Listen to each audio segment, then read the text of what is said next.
unidad 1 hemos visto al currículum como un concepto polisémico.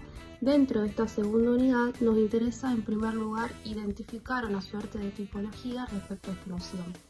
Es por eso que el primer tipo de currículum que encontramos es el currículum prescripto, el cual identifica esa oferta educativa que se encuentra prescripta en documentos y que al mismo tiempo señala lo que la escuela debe enseñar, como por ejemplo los NAP. En segundo lugar encontramos el currículum real, el cual pese a las prescripciones que existen, el currículum real termina determinando eso que efectivamente termina sucediendo en las escuelas dentro de los procesos de enseñanza y aprendizaje.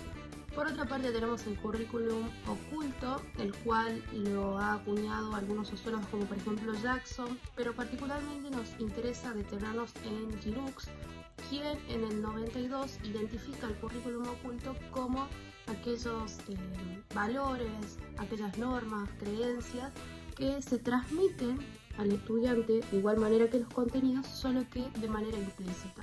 Y por último tenemos el currículum nulo, el cual identifica o señala todo aquello que la escuela deja de lado o que se ausenta dentro de lo prescrito, como por ejemplo elementos culturales, materias, contenidos, entre otros.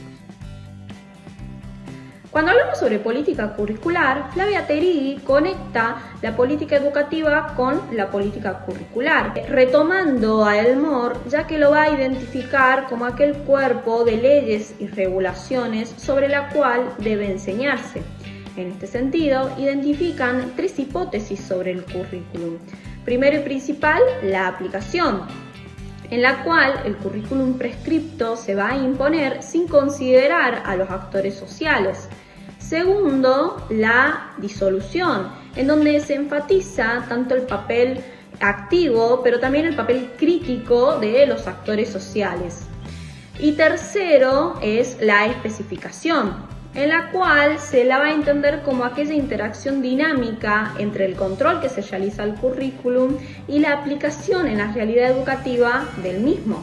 En este sentido y en este momento es donde el currículum se va a transformar mediante las acciones de los sujetos. Cuando nosotros hablamos sobre el currículum como aquel proyecto político-pedagógico, necesitamos comprenderlo y analizarlo desde la macropolítica, ya que va a involucrar a todo el sistema educativo en su conjunto, pero también desde la micropolítica, ya que hace referencia a lo que pasa específicamente en la escuela y en las aulas, es decir, a la vida educativa en su contexto más real.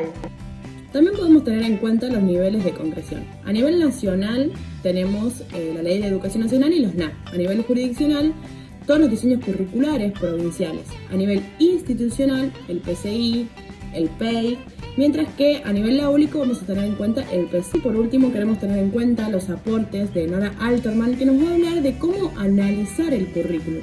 En primer lugar, nos habla de los criterios de selección, es decir, qué contenidos se van a tener en cuenta y cuáles no, según las decisiones políticas, pedagógicas que se tengan en cuenta, y según el enfoque también disciplinario que se quiera aplicar. En segundo lugar, tenemos la clasificación, que va a ser jerarquizar las asignaturas, asignándole cierta carga horario dependiendo la importancia que se le dé según este enfoque mencionado anteriormente. Por último, las teorías de enseñanza y aprendizaje que se van a tener en cuenta para poder desarrollar las mejores estrategias y prácticas de enseñanza. En síntesis, podemos decir que el currículum es un proceso complejo de selección, de organización, que lleva a cabo todo un análisis sobre el contexto social, político, económico en el cual se desarrolla. Está entonces influenciado por diversos motivos y diversas cosas. ¿Por qué? Porque el currículum escolar no solamente se construye en la escuela, sino a partir de diferentes contextos.